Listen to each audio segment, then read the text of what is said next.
शेतीमालाचा विचार केला तर सरासरी कांद्याचं उत्पादन जास्त प्रमाणात होत असतं.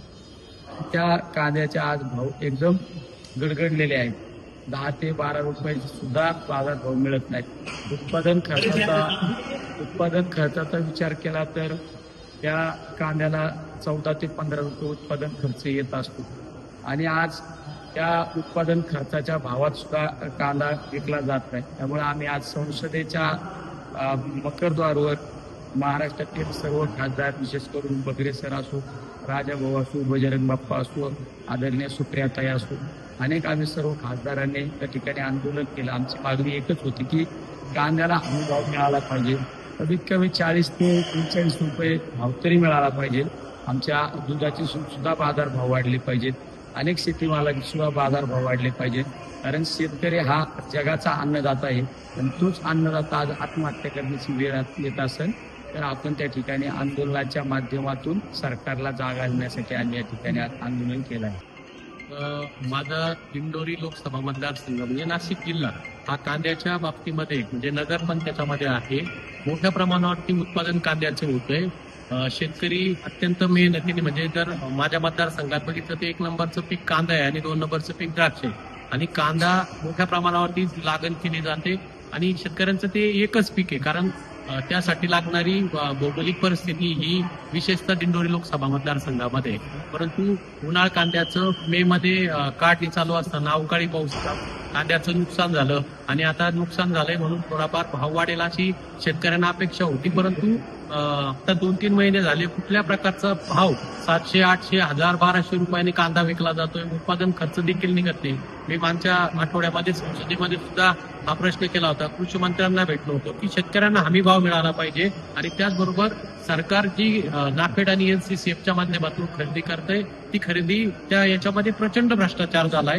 त्याची CBI चौकशी झाली पाहिजे. त्याचप्रमाणे गुजरात सारखं राज्य एका बाजूला कांद्याला अनुदान देतं 300-350 रुपये. मग महाराष्ट्रातील शेतकऱ्यांना जर बाजार भाव मिळत नाही तर त्या ठिकाणी 500 रुपयाचं अनुदान दिलं पाहिजे. आणि त्याचबरोबर जी निर्यात बंदीच्या संदर्भातलं जे सरकारचं धोरण आहे, कारण मागच्या काळामध्ये काँग्रेसचं सरकार होतं त्यावेळेस काँग्रेसचं सरकार 40-50 रुपये किलोच्या वरती भाव गेल्यानंतर निर्यात बंदी करत होतं. परंतु अलीकडचं सरकार जर बघितलं तुम्ही 10-11 वर्षामध्ये त्यांनी 21 ते 22 वेळा कांद्याची निर्यात बंदी केली. 20-25 रुपयाच्या वर भाव जायला लागला की लगेच निर्यात बंदी करतात. म्हणजे हे जे धोरण आहे हे सरकारचं अत्यंत चुकीचं आहे आणि त्यामुळे माझ्या मतदारसंघामध्ये कांदा उत्पादक शेतकरी अत्यंत हवालदिल झाला आहे. त्याचबरोबर द्राक्षाचं अवकाळी पावसामुळे जी काढी होण्यासाठीचा जो पिरियड असतो, गर्भधारणा होते, तो सुद्धा सीझन या पावसाळी म्हणजे अजूनही पाऊस थांबलेला नाहीये विशेषतः नाशिक जिल्ह्यामध्ये. आणि त्या शेतकरी अत्यंत कांद्याच्या बाबतीत असेल, द्राक्षाच्या बाबतीत, भाजीपाला हे सगळी पिकं खरीपाचा सीझनच त्या ठिकाणी नष्ट झालेला आहे. आणि म्हणून ओला दुष्काळ जाहीर करावा, कांद्याला हमीभाव द्यावा, नाफेड NCCF ची जी खरेदी त्याची चौकशी करावी. त्याचबरोबर जे निर्यातीचं धोरण आहे ते स्पष्टपणे असावं अशा प्रकारचे आणि कांद्याला अनुदान द्यावं अशा प्रकारची मागणी आज मकरद्वारवरती आदरणीय सुप्रियाताईंच्या नेतृत्वाखाली महाविकास आघाडीचे सर्वच खासदार त्या ठिकाणी सहभागी झालेले होते आणि ती मागणी आम्ही सरकारकडे केली. केंद्रीय सरकारचं कायमचं कांदा निर्यातीबाबत धरसोडीचं धोरण हे कांद्याच्या या परिस्थितीला जबाबदार आहे असं आमचं सर्वांचं. दरवर्षी निर्यात ही व्हायला पाहिजे. निर्यात झाली तर आपल्या बाजारात जागतिक बाजारात आपला माल दरवर्षी जातो. त्यामुळे आपल्याला तिथं स्थिरता लागते. परंतु कधीतरी बंद करायचं, कधी मनात येईल तेव्हा चालू करायचं.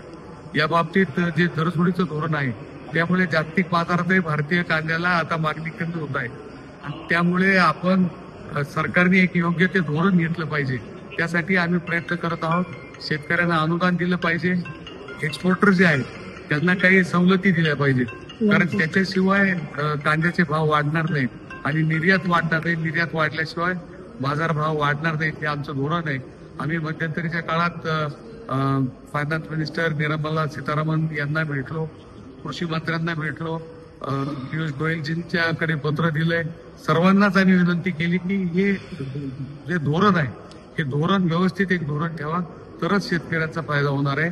आज प्रचंड नुकसान शेतकऱ्यांचं होत आहे. बाजारभाव 300 ते 800 रुपये क्विंटल विकतोय, 2000 रुपये खर्च येतोय. आणि म्हणून हा कांद्याचा भाव कुठेतरी आपण मिनिमम सपोर्ट प्राइसवर MSP कांद्याला मिळाली पाहिजे ही मागणी आम्ही जिथून हा निर्णय होतो तिथं आंदोलन केलं, तिथं प्रत्येकाला भेटलोय, प्रयत्न करतोय. आता इथून तर योग्य तो निर्णय झाला तर आंदोलन करण्याची आवश्यकता नाही, परंतु जर योग्य तो निर्णय होत असेल तर आंदोलन करण्याची शेतकऱ्यांबरोबर गरज आहे. फॉलोअप साठी कोणाला भेटणार आहे का? केंद्रीय कृषी मंत्री आहेत शिवराज सिंग चौहान, निर्मला सीतारामन आणि यांना भेटले, पण आज या येणाऱ्या दिवसात मागच्याच आठवड्यामध्ये केंद्रीय कृषी मंत्र्यांना आम्ही भेटलोय, निर्मला सीतारामन मॅडमला भेटलोय. कारण एका बाजूला शेतकऱ्यांना हमीभाव दिला पाहिजे, दुसऱ्या बाजूला जे निर्यातदार आहे त्यांना काँग्रेसच्या काळामध्ये प्रोत्साहन अनुदान 10% पर्यंत दिलं जात होतं, परंतु हे सरकारने बंद केलंय. म्हणजे यांना बाहेर मालच जाऊ द्यायचं नाही अशा पद्धतीची नीती सरकारची आहे. आणि म्हणून आम्ही कृषी मंत्री असेल, निर्मला सीतारामन मॅडम असतील, पियुष गोयल असतील यांना भेटलोय.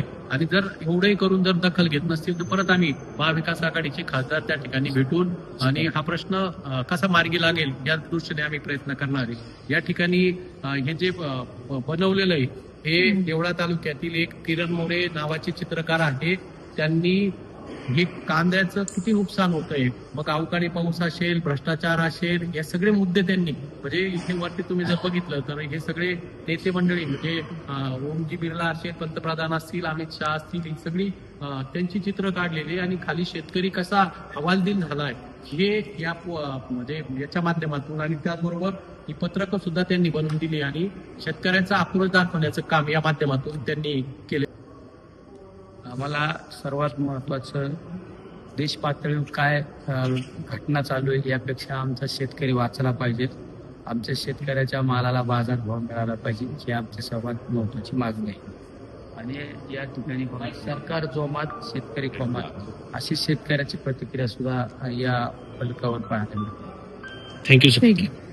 देशाच्या कोणत्याही कानाकोपऱ्यामध्ये आपल्याला सुरक्षित प्रवास करायचा असेल तर एकच विश्वसनीय नाव म्हणजेच श्री ट्रॅव्हल्स अहिल्यानगर. आमच्याकडे शैक्षणिक सहल, तीर्थयात्रा, लग्न समारंभ, फेस्टिवल टूर्स, ग्रुप टूर्स अशा वेगवेगळ्या गोष्टींसाठी बसेस उपलब्ध आहेत. यात AC, non AC, sleeper bus उपलब्ध, तसेच 17, 20, 32, 40, 50 एवढ्या सिटिंग कॅपॅसिटीच्या बसेस उपलब्ध आहेत. आणि त्याचबरोबर सर्व बसेसमध्ये CCTV कॅमेऱ्याची सुविधाही उपलब्ध. आमचं वैशिष्ट्य अनुभवी आणि निर्व्यसनी स्टाफ आणि तत्पर सेवा. 21 वर्षापासून ग्राहकांच्या विश्वासास पात्र ठरलेलं एकच नाव श्री ट्रॅव्हल्स अहिल्यानगर. आमचा पत्ता श्री ट्रॅव्हल्स अहिल्यानगर, बुरुडगाव रोड. संपर्क क्रमांक 9422 30 11 66 आणि 9881 66 24 17. धन्यवाद.